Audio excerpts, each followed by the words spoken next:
Hello, chào các bạn. Welcome to Personal Essays. From photos to stories, a picture is worth 1,000 words. I've created this video series to help you in your writing journey, and this is tutorial 2. My name is Alison Hong Nguyen Lihalakha. I was born in Vũng Tàu, Vietnam, and grew up in the United States. I am the author of Salted Plums, a memoir exploring themes of culture and identity. I currently live in South Korea with my husband and our 2 sons. In this tutorial, you'll learn how to use photos as inspiration for your writing. Why use photos to help tell our stories? Photos have many uses. They bring us back into a memory. They are a primary source of information. Photographs remind us of people, events, and places that we may have forgotten about. And photos can spark ideas for writing. In this video, I'll cover the following: what a personal essay is, what you can write about, what to do if you can't remember what was said, and how to work with family and friends who don't want you to write about them.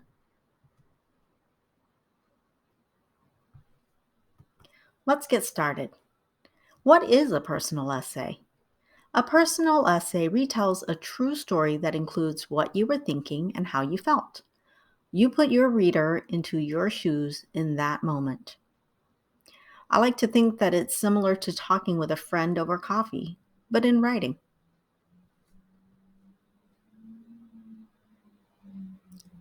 There are 5 essentials to personal essays. 1. A hook to draw readers in. 2. A good story worth telling that will have readers reacting. 3. Interesting characters. 4. An immersive setting. And 5. A meaningful theme or message for readers. When I was drafting the personal essays that eventually became chapters in my memoir, I worked on all 5 essentials and made sure that they were a part of every essay that I wrote.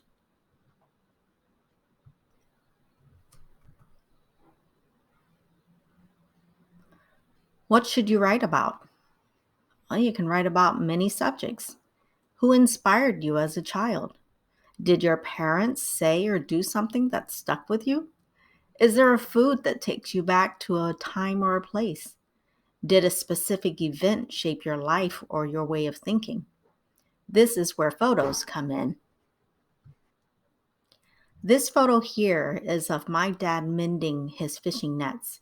He was a fisherman along the Gulf of Mexico when we lived in Florida. And when I look at this picture, I think back to all the hard work that he put in and the hours that he spent on the dock and on his boat. And in the chapter that I wrote about him, I reflected back on all of those things and more, and I used this photo as my source of inspiration.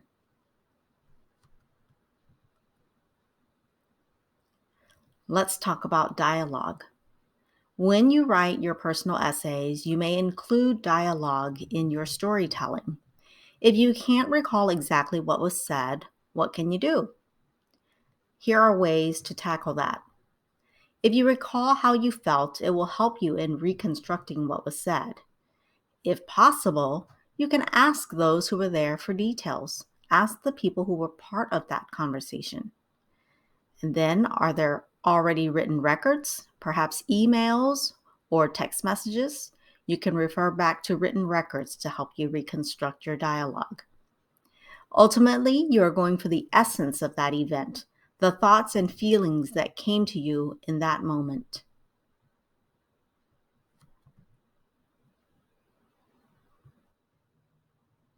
Next up is how we work with family and friends who may be upset about us writing about them. When we write about events in our lives, we inevitably write about those around us. So how do we tell these stories while remaining sensitive to privacy issues? First, you can tell them you're writing about them. Be upfront. Second, give them a chance to decide how they want to be identified. Perhaps a name or descriptive changes will suffice. And thirdly, if they're not vital to your story, you can omit them.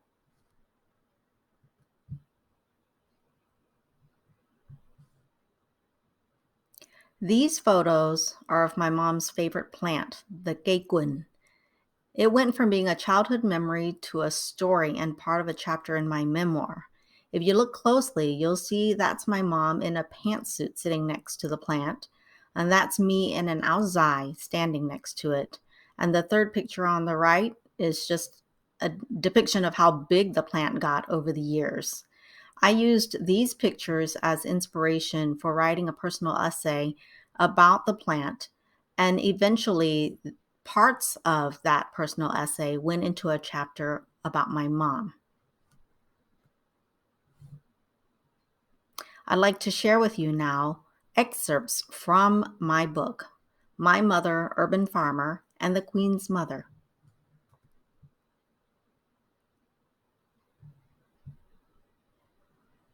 From page 27. My mom spent most of her time cooking, cleaning, and doing laundry. Aside from her church group's community service projects and her backyard garden, she had no free time for hobbies. This changed when my mom received a clipping of a queen of the night, a cactus plant from a friend, around the time Dad died. The plant, her friend promised, would yield gorgeous, fragrant blooms as large as our faces once a year if she cared for it dearly. And she did.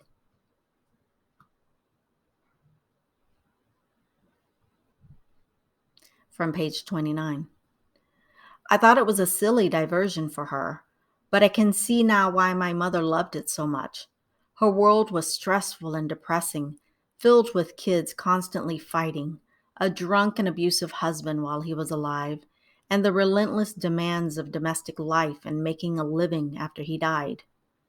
If she wasn't pregnant, she was caring for a baby. If she wasn't cooking, she was cleaning. I doubt there was a moment of quiet for her in that world. Her days and nights were filled with meeting the needs and demands of everyone around her. She never did anything for herself. As you can see, I pulled in some essential elements of personal essays when I wrote these excerpts. And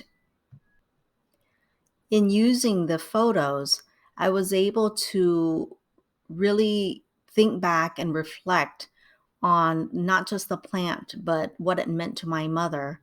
And I was able to better understand what that plant meant to her. Now it's your turn. I'd like for you to choose a photo that you like or has a special meaning to you. Reflect on it. Why did you choose it? Who is in the photo? What's going on? I'd like for you to take a couple of minutes. You're welcome to pause this video and think about that photo and then come back.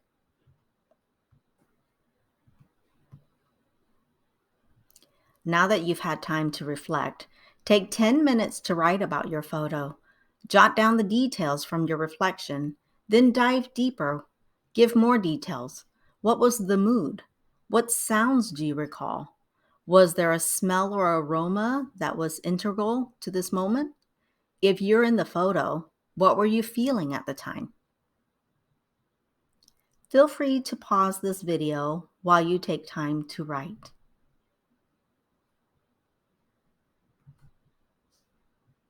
Okay, welcome back.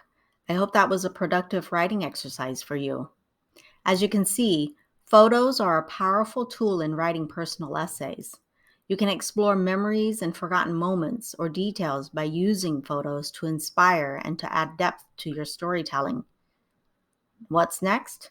You should take notes from today's exercise, build a personal essay from it, and when you're ready, feel free to share it with our community.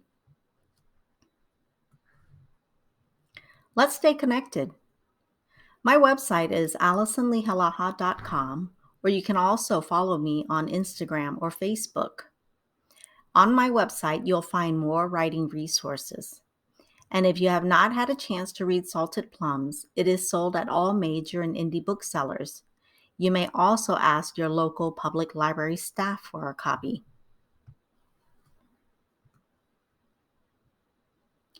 This video is a collaboration between the Vietnamese Boat People podcast and Kahana Press. To view stories written by others in our diaspora, visit VietnameseBoatPeople.org, read their blogs, or read their journeys. Thanks for joining me on this writing process. Cheers!